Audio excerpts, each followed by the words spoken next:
Ladies and gentlemen. I want to know, can you find your mind?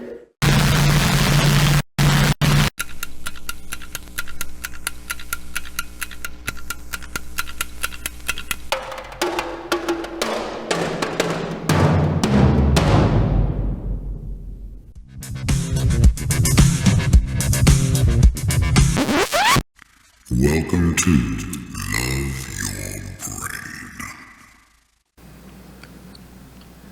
Hello, good people of Earth. My name is Eric. And we have a laughing, cackling Hey, guy over hey there. everybody. My name is Dave. Welcome to Love Your Brain. Yeah, how you doing, Dave? Well, nice. Now you caught me off sides on that one. That was good. Cool. Little off balance. How you doing, Eric? I'm doing all right. Today was a challenging day. Actually, big challenges right before I got here. And I've said it many times before, but whenever I'm on my way to this podcast, it just puts me in this very focused state. And when I get here, I'm instantly grounded. This is like it used to be a source of major anxiety, the anticipation before each episode. And now it's like coming home, dude. I love it. So there you go. We just got to remind you when we're recording. I was wondering if you'd bring Oh that yeah, up. just so everybody Thanks, knows, dude. Eric forgot we were recording tonight. So You're an he just asshole. came down from Meredith doing about 95 miles an hour. So if you stadies are looking for him, that was him. I made it in time to go home, take a shower, and make kava. So I'm good. All is well. All right. Make kava. Have we talked about kava on here? No, but you know think we're you- going to. Yeah, we are. It's gonna be a big topic. Just briefly so that people know what it is, though. Yeah, It's a drink. Kava. Kava is a plant indigenous to the South Pacific Islands like Vanuatu, Samoa, Hawaii, even New Zealand. And it is a plant that has been used in ceremony for thousands of years. They make a drink out of the root when it's dried up. And when you consume this drink, it gives you a natural euphoric feeling, a natural sense of calm because it works with GABA receptors. It's non-addictive, and I'll stop right cool. there. But yeah, I'm a Okay.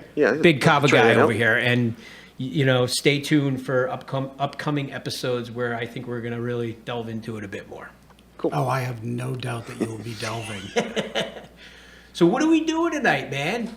I have no clue now. Okay. You threw me off with the people of Earth thing.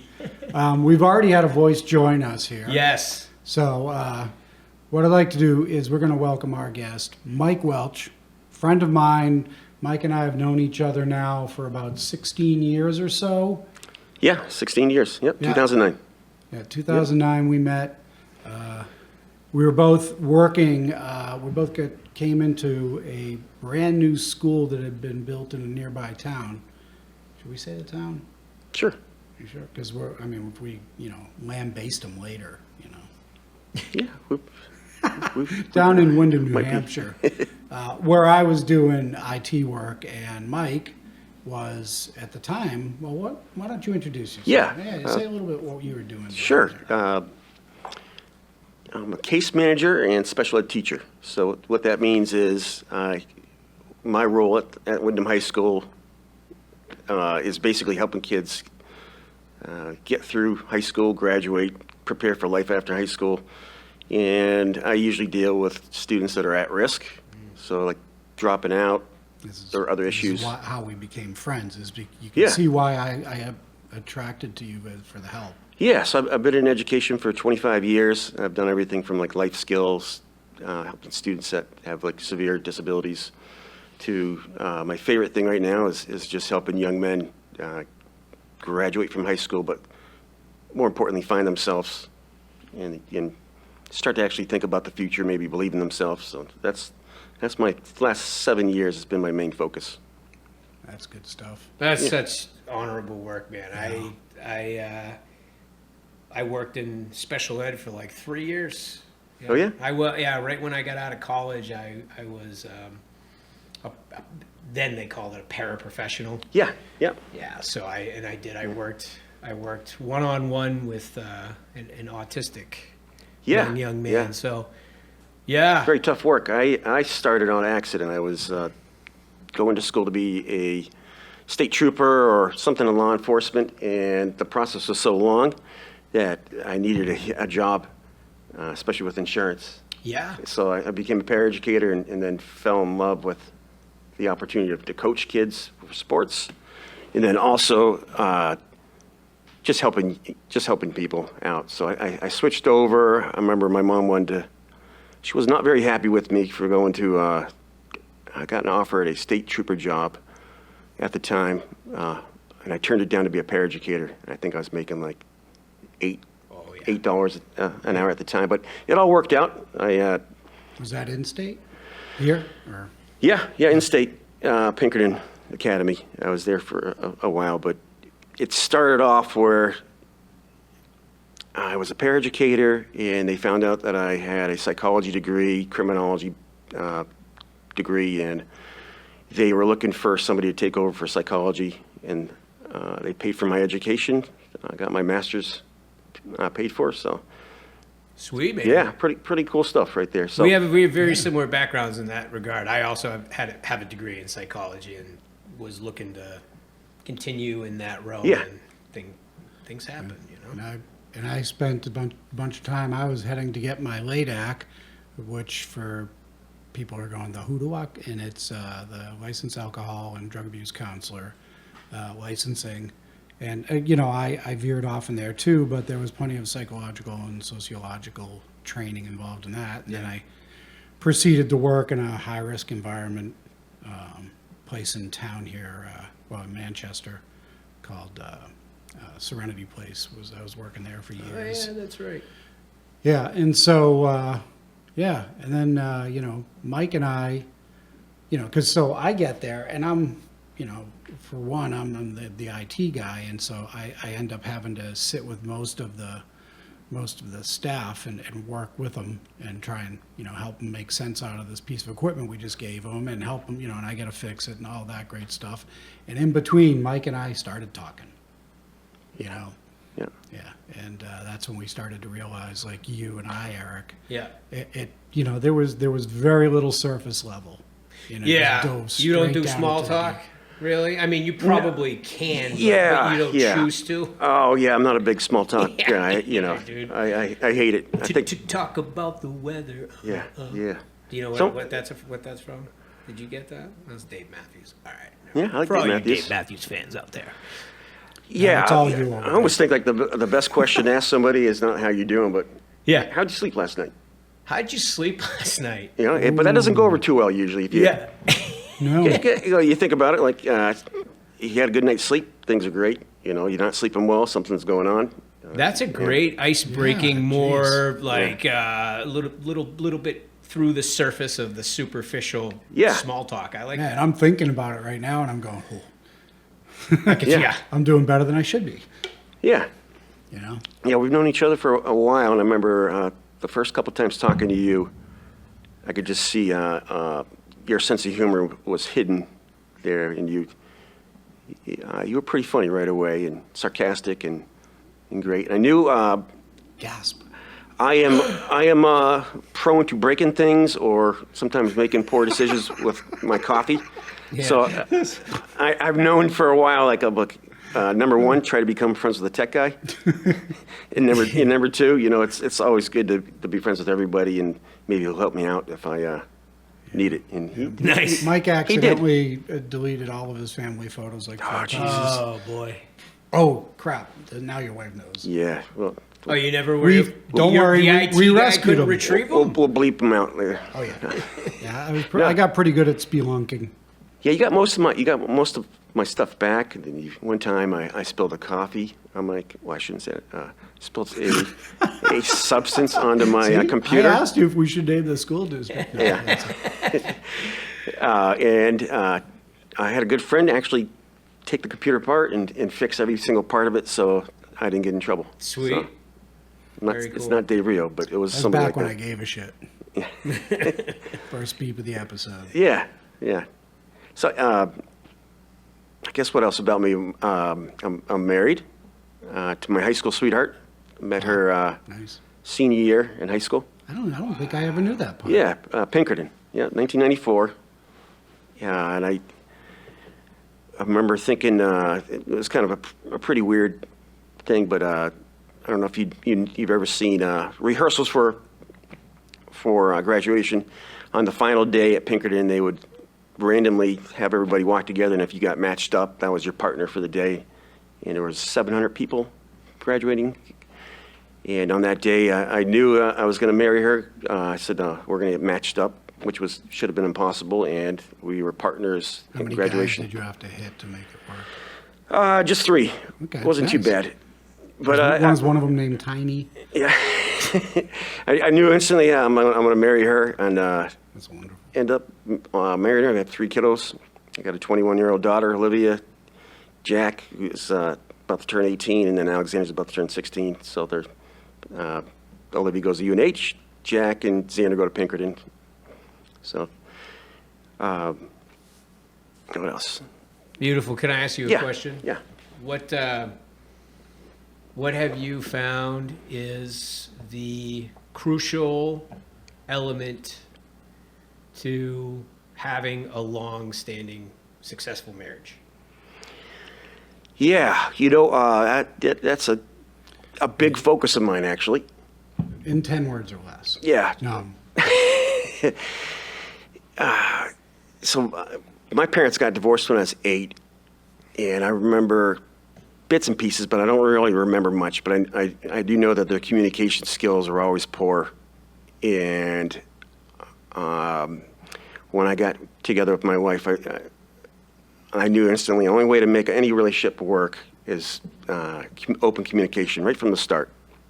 So that communication piece is, and to do it in the right way. So there's that old joke about anybody who takes a psychology or has a psychology degree is usually trying to fix themselves. Yeah. And it happened to be my case with myself. So those are things I was always studying about communication, making things last, how to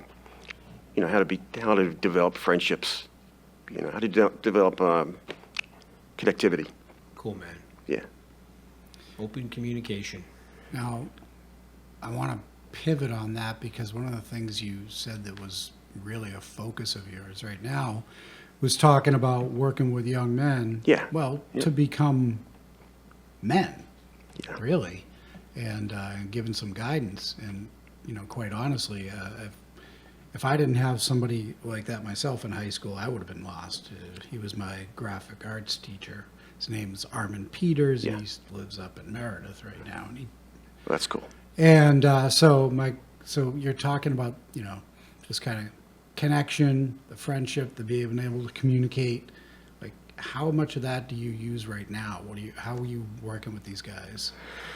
Yeah, the first thing I do is I try to get to know them and show that I care about them, and what they have to say is important. Like, really just developing that friendship or a relationship. So with anybody, sometimes some of the kids I've had have been in some serious trouble, and a lot of people don't really celebrate students that do okay in school, aren't into sports. So these guys feel cast aside and sometimes not even looked at. So it sounds kind of silly, but the first thing to do is actually look at them, greet them, and then learn about them and find one thing about them that I like, and then try to bounce off of that, whether it's music, poetry. A couple students who love poetry. Sports. There's a lot of students I work with that, they're really good athletes but hate school. So I always try to find one thing to connect, develop that relationship. Sense of humor. Once you get going, I think a lot of adults in general in the school system or in general take themselves too seriously and also forget what it's like to be a kid. So it's such an important thing to kind of remember that. So I look at them, get to know them, joke around with them, and then I think kids are really good at reading people's eyes and how adults treat them. And if they don't feel connected, the students I deal with, they usually need some type of connected feeling to actually give a crap about something. So I usually use that, and then slowly, as a relationship develops, I raise the bar for them. I say, you're a pretty smart kid, or you're pretty strong at art, or whatever it is. How come you don't push yourself more? Or it's like, what's getting in the way? And a lot of these guys aren't used to anybody pushing, but you only can push in a relationship and give and take if you develop a relationship, and they know I care about them, and there's a lot of different ways to show that you care about somebody, but I think they can see it in your eyes. And I needed that. I didn't have a teacher like you're talking about. My first experience with a teacher, I remember it was 5th grade. It's at St. Thomas Aquinas School. And I remember I was a troubled kid. I was an angry kid. My parents got divorced. I had other things going on, some other events. And I wasn't a great kid. But I remember the day before, I went in through the closet and stepped on everybody's lunches and just mean stuff, like dumb stuff. But I was crying out for help. Yeah. So the next day, this teacher, it's a Catholic school. It was the only school that would take me at the time. That's another story, but it's the only school that would take me. And Sister, the teacher. Sister Mary Elephant. Sure, that's it right there. All right, yeah. She started the class off with a prayer. Once in a while they would do that. We got into circle, and it was about 14, 15 of us. And she said, okay, it was like a huddle, basically. And everybody's hands are in the middle. And she started doing a prayer. And I remember her stopping and shuddering and going, oh. And everybody looked at her, and she said, I feel an evil presence in this room. And everybody looks up at her, and then she looks directly across at me. And even as a young kid, I remember going, yeah, that's not right. That's not good. So there's a lot of stories like that where I've had a chip on my shoulder, or I've realized that we've talked about justice on side conversations, and I think I'm doing what I do because I'm that guy I needed when I was that age. I can see that. What I just noticed too is what you do for the young men that you work with is the complete opposite of what Sister Mary, whatever her name was, did to you. Yeah. And that like the first way to connect with these young men is what I heard you say is just doing the simple art of acknowledgement, like literally just acknowledging them. Well, it's not easy though. It's not easy, but like that's what all human beings crave. Yeah. We all just want to be acknowledged. We all just want to be seen. And I honor you for that. I appreciate it. I've learned the art of acknowledgement through different men's work and other types of self-development practices, and like it's amazing to like just implement that in my professional life and then in my personal life. Simple things like, hey, I see you doing that. That's really good. Or like, I see this about you today, and I saw that about you yesterday. And people are like, oh my God, someone's paying attention. Yeah, Someone actually gives a shit. So anyways. Well, it's easy to do, though. It's easy to do when kids are doing really well in school. And, you got a teacher who's an A-level teacher or, whatever, and it's easy to say, wow, that's amazing work. It's easy to like that person. I've worked with kids that were arrested, and their names are in the newspaper for really bad stuff. Or I've worked with, earlier in my career, I worked with a kid who had molested 5 or 6 kids in the neighborhood. Yeesh. So, and I knew that going in. How do you make yourself like somebody like that? How do you work with somebody like that? And I found a way. Yeah. And it's not easy, though. I'm sitting here thinking about it because, of course, I've I think, recounted in here things like being put behind a cardboard divider, Right. being asked not to come into a classroom. Yeah. Very similar stuff. And the thing that I see in working as being a tech guy and watching all this stuff play out the way I did is that I found, everything is like target driven, right? The Yeah. teachers have things that they have to do because it's their job. And at this point, the expectations keep piling up, and then as you throw things like technology at them, it gets higher. But they are so hyper focused on being able to do that with Yeah. with all of these kids, and then you got, they're focused on getting the kids there. They're focused on getting their job done, and a kid like that gets absolutely lost in the rock crusher. Yeah, they do. They're just and to sidestep that, you add in there, especially being young men, there's a lot of expectations that get put on men that maybe not ought to all be at the time. Say, for example, somebody who's going to take a bullet for you, or always stand up, and I'm having a little trouble thinking of some of the expectations that Yeah, be not tough. every Yeah. not every man can Yeah. fulfill. Be tough, hold your emotions in. Yeah, Yeah. good one. Yeah, thank you. Hold your Yeah. emotions in. Yeah. Don't cry. And what you say doesn't matter.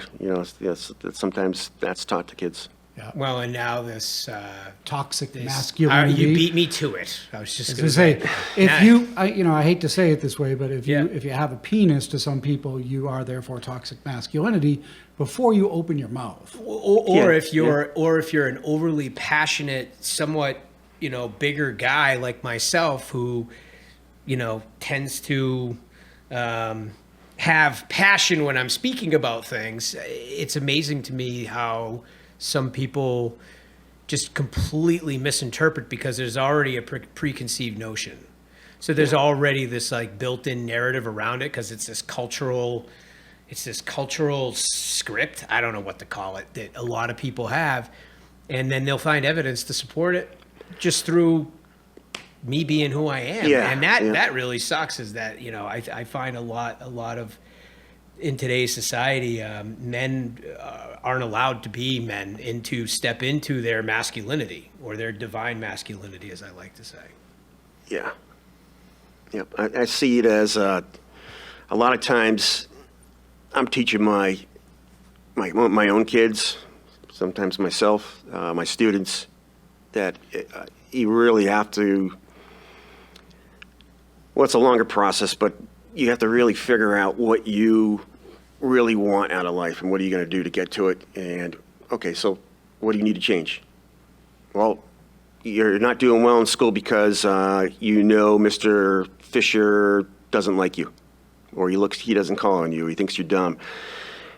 If you let what everybody else thinks get in your head and in your way, they're already impeded and they can't go farther, and they're not going to get the grades, and they lose. And they're right in the perfect age range where, developmentally speaking, approval of peers is a huge freaking deal. Yeah. Yeah. Well, it's teaching them how to play the game, and then also, it doesn't matter what somebody else thinks. Yeah. Oh, I Well, get and it's that. easy I to was say. saying that in terms of the obstacle. Yeah, itself, it's too bad that people, like some of these young men that don't have someone like you as a role model / mentor, they fall into the classic, self-fulfilling prophecy. It's like, oh well, Yeah, everyone right. doesn't think I suck. You know what? I do suck, and I am an asshole. Now I'm going to become an asshole. Yeah. Yeah, and I've seen that. I can I've even been that. Yeah, and Yeah. I can think back when I was in school and like count on my finger and think of names of people, mostly boys, where that exact thing happened to. Go ahead, buddy. I was going to say, meanwhile, on the other side of that coin, I was a guy who wrote poetry. Right? I started writing poetry around the age of 11 or 12 years old. And I told almost no one. By the time I was in my mid-20s and I published my first chapbook, there was a review in the newspaper. And a friend of the family saw the review, ended up getting in contact with my mother to say, "Is this David? And my mother called me and said, "You're going to hear the funniest story. They thought it was you." And I said, "No, it is." And that's how my mother found out I wrote This is the poetry. second time Yeah. this has come up on this podcast. Well, I figured, but not everybody listens to the same episode. Can I ask you a question, Dave? No. Okay, well, never mind. Let's continue. What's up? So, what do you think it? What was it? What was it that kept you from being open about sharing your poetry or sharing the fact that you wrote poetry? That we don't have enough time in this episode for that. In one. essence, it is statement. the same thing that also kept me from wanting to show my intelligence. Okay. The cool kids ended up all flunking, and I don't know why that made sense to me, but I followed it. All right. Yeah. You know, and the same, like, they weren't writing poetry, you know. At best, they were learning the guitar, and most of us were trying to figure out who we could get to buy us a keg, Yep. you know. It's a form of social peer pressure, and it's funny that like that hierarchy is way more important to a younger person, whatever, if it's brain development or just maturity, it's probably a combination of the two. That's more important than doing like the things that are going to set you up in the next few Yeah, years, right. like get to graduate, to go to college, but yeah, to navigate that whole thing, and I'm sure that comes up a lot with your students too. Is right? Does that come up? Yeah. The witnessing of them hanging out with certain people or doing certain things because of that social peer pressure. Yeah, well, in general, a lot of kids are expected to go off to college. And a lot of the students I work with, Just going to bring that up. they want to go to college. Some don't want to go into trades, but no one's ever really broached it with them. Sometimes it's you know, it's a hard thing to actually like think about and then plan for. And then usually, if they're not doing well, they're like, "I'm not going to do this. I have no chance in hell to do this." Right. It's the part about going because you should go and not quite knowing what you even want to major in yet. Yeah.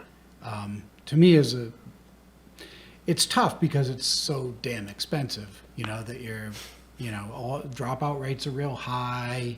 You know, obviously switching of majors, things like that, and people who just can't plain afford it. But Yeah, well, getting kids even to that point is very hard in the first place. It's most of the time I work with a lot of kids who don't feel valued, don't feel appreciated, are not doing well in school, are not doing sports, and now, you know, what do I have? So they don't do any planning.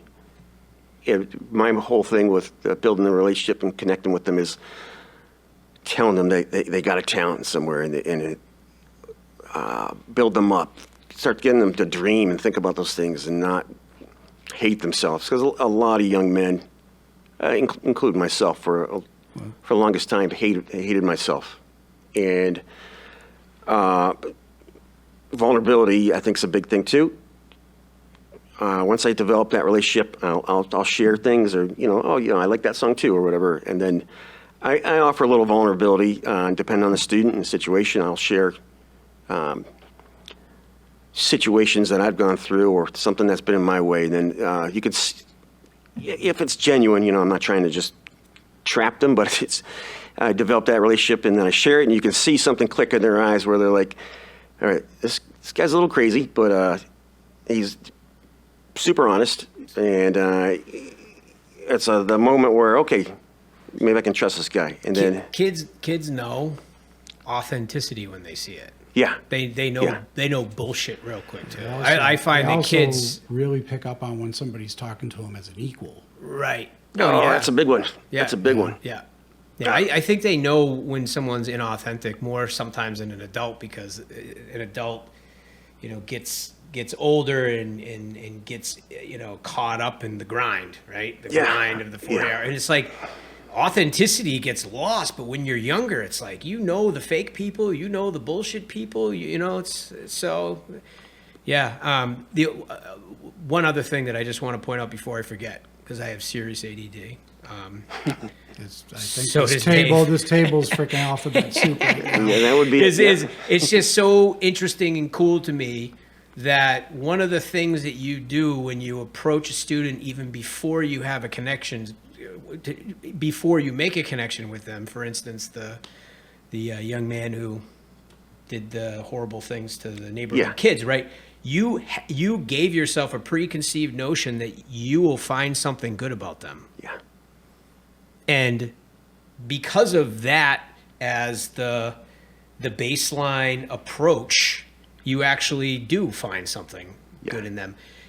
And the opposite of that is like these teachers that see behavior, they see external behavior, and boom, their preconceived notion is this is a punk.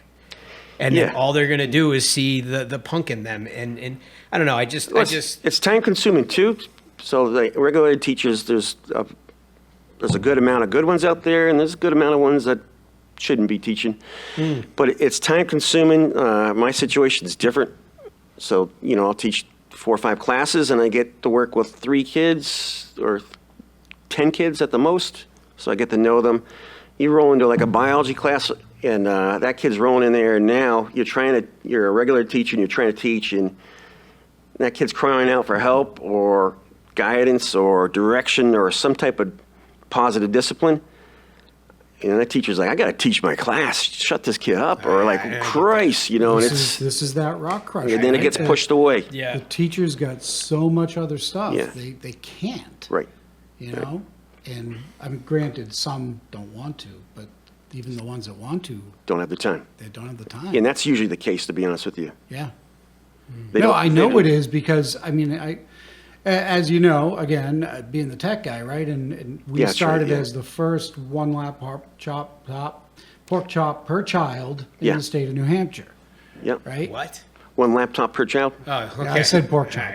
All right.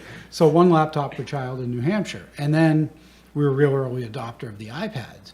And almost instantly, the iPad became an accessibility device for kids who are in Right. special services. And I was pretty much the only guy who understood how to manage Oh, it. yeah, right. So, I ended up spending a lot of time in those situations. And quite honestly, I found them to be the most authentic people in the entire building, too. Yeah. They were who they were, and I love that. But I Yeah. had a question for you, Mike. Yeah.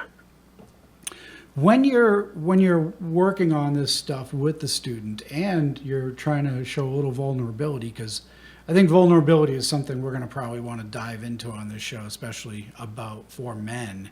But on the feedback of that, how have you found that to affect you in positive or negative ways? I mean, I know Yeah. it affects you, or you wouldn't be still doing So when I'm vulnerable to students, Yeah. or just people in general, or how does it affect me? Well, I'll let you figure out what I mean. It's almost cathartic in a way.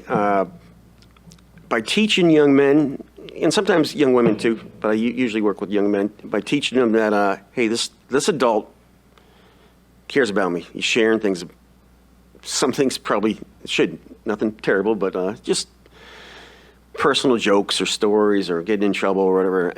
That's a masculine thing. Yeah. I think it is, yeah. What's that? Just that joking, like the personal thing. I just think that that's part of what it means to be in your masculine power. Yeah. I like really that. do. I like that. I mean, yeah. It My forms- wife is definitely going to disagree with that. She's pretty good at joking around. Right on. So the vulnerability part, once I show that, and why is this adult sharing this with me, or why is he opening up, or how do I have that connection begins. It's they can do that, and they can get more vulnerable, and then I've had some great successes. Like even today, right before I came here, one of my old students graduated in 2022, called me up to see how I was doing. That vulnerability rubs off.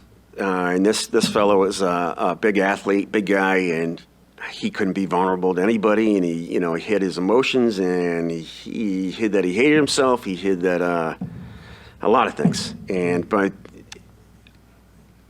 masculine, I lift too, and I play sports, and I feel like I can connect with anybody, but by doing that with him, I then feel like you can as well. yeah, No, the it's vulnerability nice. piece. This big guy he's he's a senior right now, and he's about to graduate, and he's a monster. He's a big dude, but by seeing a male role model or a male teacher, like kind of bond with him, joke around with him, and then he was able to open up, and then kind of you could see the lights go on, and I still got a relationship with about a good 20, 25 students over the years, and I just had one invite me to their wedding from 22 years ago, where I helped him.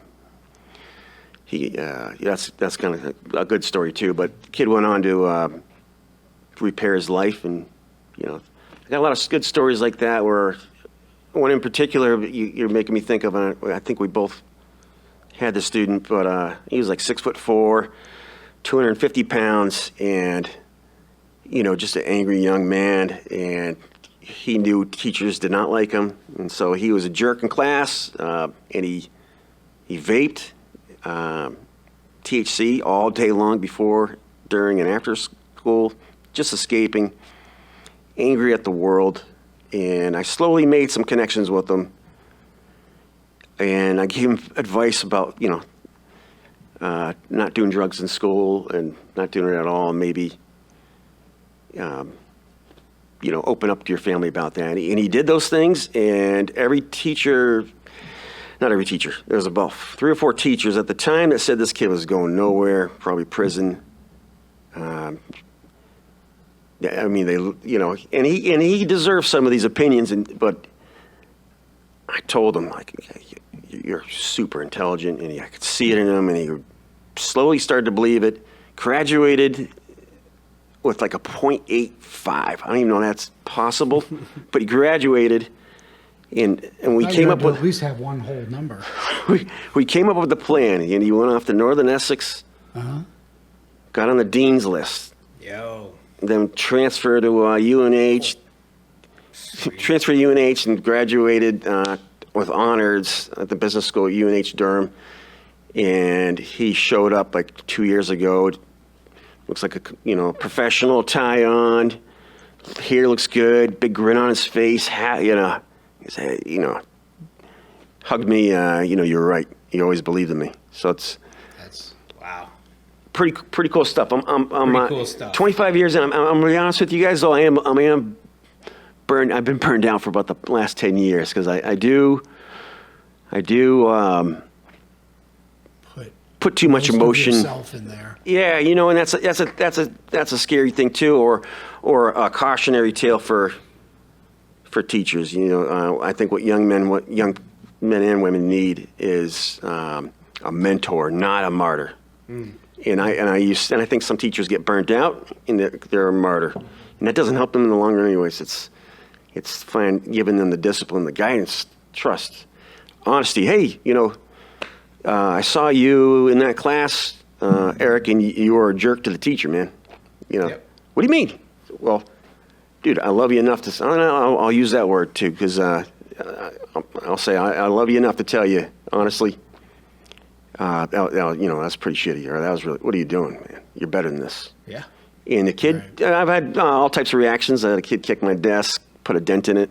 I've had people tell me to F myself, and I've had a lot of different ones, but sometimes it just goes like, okay, they get sad or whatever, and they come back and they pissed off or whatever. I thought about it. You're right. My theory is that all kids crave discipline because they need it to make sense of the world, but it's who is giving the discipline that matters. Yeah. I really think that all, especially boys, they crave it. They may not know they crave it, but they do. And if it's not coming from the right source, then it's not effective. Does that make sense? Yeah. To you? I mean, I could give examples that I've seen it in. But. You're 100% on, but it's not intuitive. It's easier to give in. It's easier. Yeah. Like accountability pieces, and that's a hard thing. How am I going to hold you accountable if you don't you think I'm an asshole? Right. How am I going to? So it's a fine line of that dance of like. Yeah. But they do crave accountability and guidance and discipline, and the easiest thing to do is to give in and give them what they want. And now that kid leaves and goes to the bathroom, or he graduates and goes to jail, but it's harder in the beginning. You give them the discipline and guidance and trust, and learn with them and help them, and then usually immediately they follow suit, and their behavior improves or their grades improve. They see themselves differently. There's when I was there, I had some interns, and we got our interns by when we caught them doing something wrong. We recruited Yeah. them. We really did. Hack the network. And yeah, well, that's the thing, right? And primarily they were all young men, until one young woman came to me and said, "Why don't you have young women?" I said, "Because nobody's asked yet." And she said, "Me." And so then we had a woman. But the young men, and some of them definitely, they were coming from environments where they were getting what they wanted more than necessarily what they needed. Yeah. And I mean, simpler, one was there was a guy who was excellent. He excelled at everything I'd ever seen. And we started doing some hardware repairs, and I handed him a screwdriver, and he couldn't take the screw out, and I started giving him more hardware repairs. And he wasn't prone to swearing, but I think I helped him make an exception. But, we helped him and develop skills that he was uncomfortable with. Yeah, instead of avoiding it. Yeah. And I had another one who, we got because they had done a really big thing. And so much so that there had been discipline by the school. And that person went on in a line of technology. And I think at this point, I've seen the FBI 2 or 3 times for background checks as they ascend in governmental work in some level. I don't know, the Pentagon or whatever. Awesome. And they still will come back. They'll talk to me about the person, because of that event. So, which blows my mind, because if that kind of accountability was in my life for the stuff that I did in high school, and that there is a pressure that I never had to deal with, they do go back to high school now for some of this stuff. Yes, yeah. And that's an additional pressure that, I guess, while I understand it as a person, I can't imagine how much more that adds to that layer for students. And, certainly young men, especially in an age of easy porn. Nobody's got to go out to the woods for their Playboy stash anymore. Nope. Social media, right? Distorting things. And I used to hide my magazines in a bag. Got to keep them dry. I put it in a Ziploc bag in a backpack, right? Yeah. And I hid it in the stone wall, like way down toward the end of our property where I grew up. And I'll never forget, came home one day, bus drops me off, walking down the driveway, and my mom is standing pretty close to, where I'm coming, and she does not look happy. And I'm getting closer, and I see all these magazines strewn about the yard. My dog found the backpack. Yowza. Oh, my God. Use it as a toy like a rag dog, and all the magazines went everywhere. And so my mom, I got busted by my dog. Just to add to that, my brother got busted. This would be back in the day when nude ladies on playing cards was real popular. And I guess he must have thrown them down the chute on the snowblower and then forgot about them. My dad went to go use the snowblower. He found them. My brother got in trouble. My dad took the cards to the club. You two definitely would have been on my caseload. Oh God, yeah. I was a weird one. I was a hybrid. I was like academically, I was like, I kept strong. It quiet. I was strong academically in the closet, but I wanted to hang out with the cool So you guys kids. are similar in that aspect. Yeah. Well, I have always tried to find where the boundaries are on anything. And I don't even realize I'm doing it until I'm halfway through it. And I'm pushing and trying to find all the boundaries and where the lines are so I don't cross them, but I can tiptoe on them. Yeah. And that's how I got through high school, which is with, C's, D's, some F's, and then, enough that I still got out early in the last semester. You guys knew you were smart, though. No. Nah, no. No, I knew. You were strong, but you didn't. Here's the thing. It wasn't hard I to do well. thought I was an idiot, but I always knew I knew the answer. Yeah. I don't know what to call that. Yeah. So early on for me, with a couple of things going on, I learned my colors later than everybody. Like 2 grades later, I learned my months. Like 4 grades later, I was just faking it and getting through, and no one had any expectations of me. I was just not going anywhere, not going to result in much. And because of that, throughout high school, I barely got by. I needed an 80 on my math test to graduate from high school, and my wife, or my girlfriend at the time, helped me study for it. So I always thought I was not capable of learning, not intelligent like my brother and my mom. And I realized slowly, if I'm rambling, let me know, but my wife, my girlfriend at the time, helped me, hey, get your head out of your ass and get this done. If you want to be around me, and it was clear she was going places. She's very intelligent, and I learned very quickly. I'm like, yeah, you're not. Yeah, she's gonna not be with you if you don't go to college or if you don't are successful. Or, yep. And I got competitive. I was always competitive in the weight room or football, sports activities, and I used the hatred towards myself, anger, rage, as fuel, which is not a good fuel, but I used it as fuel to I went to college, and I failed all 4 of my first exams. So I didn't know how to study, I didn't know how to write that well, and it was either go back to New Hampshire with my tail between my legs, or what are you going to do? And what I did is every day I'd go to the library 10 hours.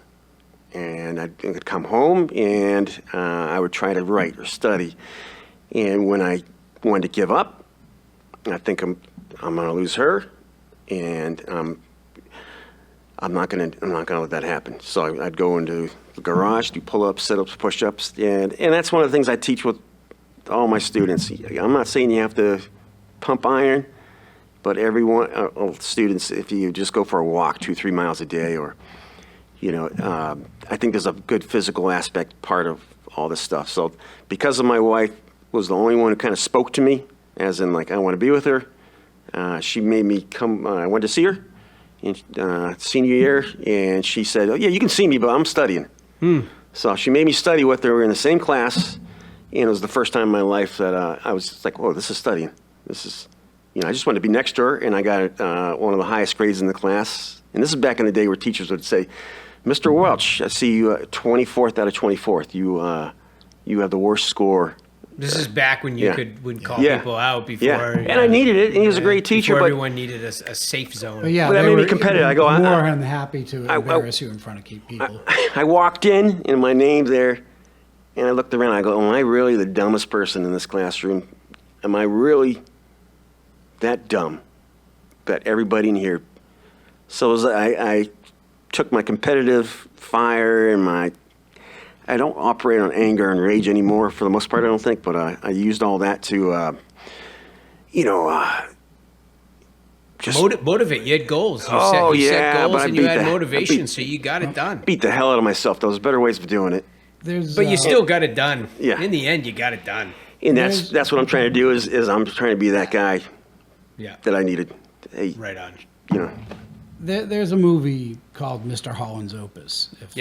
And I'm sure you guys probably have seen it, and if you haven't, you should. But there's a student in there who it's very apparent to the teacher that he's really, really bright, and he's just a jerk, and he screws off, and he doesn't care because he knows he can just take the test later. Yeah. And he's just arrogant, and and he gets being used as a contrast against somebody else in the story.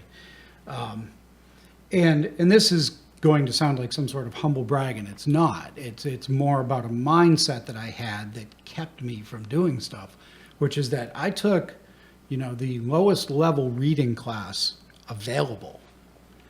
And in the meantime, I was in an English composition room and I was writing short stories and getting A+ on them, and my teacher loved them, you know? Yeah. And I don't know how to explain that, you know? I read voraciously at home. Yeah. And, It's and the I easy also way read out books. because you wanted to focus more on your passion, which I think school just isn't That's for but that's that, that's Preferred not activity, that or- was yeah. not why I took a reading class that was remedial at best, when I was reading way more advanced stuff at home. I was looking for a way to act dumb, Okay. get a grade, slide out, and I probably got a C in by the time it was over anyways. Interesting. I mean, I can't explain it. That's just what happened. But it's something about a mindset of, if you think you're worthless, especially in that vulnerable, adolescent, post-adolescent phase, Yeah. you really can limit yourself. If you don't have somebody like yourself to kind of say, dude, I know that you could do the high end of this class. Why aren't you? What's going on? Yeah, well, a lot of times it's like no one's ever told them to do difficult things. Do something that scares you, something that's hard. And that's so important. Is, hey, great, you don't like Mr. Rio's English class, or you hate to read. When you leave here, are you going to be able to do everything you want to do? So high school isn't for everybody in the way classes are set up. But if you have the discipline and desire and the focus and look at it as an obstacle or opportunity, and I always say that to my students, like, this is an opportunity for you to see if you can work with Mr. Rio. Everybody knows he's a jerk. Everybody knows his class sucks. What are you going to do? You can't do this difficult thing, because if you can't do that now, when you leave here, you're not going to have any more difficult things. So start turning towards those things now. Start facing those things now. Like a quote, I have a really bad memory, but there's a couple quotes that I live by, and one's Marcus Aurelius, and it's the impediment to action becomes the action. What stands in the way becomes the way. And for me, when I went off to college, I think when I told my brother and my mom, it was like a punchline. It was like, I'm going off to college. What? Yeah, there's no punchline. So everybody didn't expect me to succeed. So it was more of, I'm going to put everything I can, and I too much to an extent, but I try to give that to my students, my sons, to myself. You don't want to get up and work out? Go work out. If you don't want to put the time in, put the time in. And that's the difficult thing. I think a lot of young people get told, you don't have to face that. You're afraid of this, we're going to put it off the side. And I'm like, yeah, for some things I get that, but for most things, how are you going to deal, how are you going to get better? That's going to come up. And now we're teaching you to take it out of your life. So that's not doing difficult things. And that's the hard part, is communicating that to parents, saying, we can't prop them up and give them everything, because where are they going from there? And that's the tough thing, but I got a good reputation, and my style, and it's usually accepted because It works. Yeah, but it's a difficult one in the middle of a meeting saying, hey, You're trying to teach somebody how to live. I was just gonna say, Which you're is preparing quite them for honestly life more what than anything. a large portion of school should be about. Yeah. Right. Rather than memorizing what Dude, you year just- the Korean War You started. just beat me to it. Yeah, I think there's so much ridiculous stuff being put on these kids. Like, my daughter had to learn all the capitals of the states. Okay, why? She had to memorize all that. For what? Like, really? How is that going to benefit you in the future? You can look it up on Google. All right. I just You're not thi- going to have a calculator in your pocket your whole life. yeah, exactly. It's like, I'm listening to you talk about what you're giving to these men. It's like, why aren't we doing that for all of our students, man? Like, preparing them for life, where life is challenging and difficult, and facing the shadows that are going to come up inevitably. Yeah. And why aren't we teaching tradition? Like financial planning? Why aren't we teaching I know, I saw it. Why aren't we teaching all this stuff that really matters? And I honor you for doing that for the people, for the the people you work with, man, is like, to me, that's you're a real teacher, because you're teaching them about what's really friggin' important, and you're preparing them for what comes after school. Yeah. I wasn't trying to cut you off. Oh, no, I know. I was using invisible hand signals so you wouldn't have to say something, but Yeah. I was pointing to the clock for Eric because we had run over a little bit, and well, I didn't expect him to call me out. I'm trying to develop hand signals or something. I'm sorry. Yeah. Are we allowed to keep going, or do you have to? Well, We should Wrap it up? wrap it up real quick, and it's obvious that we have a lot more to talk about. Yeah. It's been nothing but a friggin' honor to have you on this podcast to and there's listen. no reason why you can't come That's back. what I. Yeah, that's well, what I was I getting appreciate at. you guys. I'd love to have you. Love to have you come back, man. I think there's a lot more to. Yeah, I'd love to come back. Especially when we go video because, he's Yeah. a good looking guy. Yeah. He's going to have to balance me out. Yeah. That's gonna be tough. Yeah. I To give you think that hat and mask. Yeah, I think that a lot of really good stuff came up in this episode, and I look forward to having you back on, man, and Yeah, talk about. I appreciate you guys talk having me about on. more It's things, been yeah. fun. Awesome. You guys are great. All right. Hey, thanks again, Mike. I really appreciate it. Of course, I'll be seeing you probably pretty soon. Unfortunately. And all right. And with that, I want to thank you all for listening, and we'll catch you next time on Love Your Brain. Thanks for listening, and until next time. Wrong setting. That's better. Thanks for listening, and until next time, don't forget to love your brain.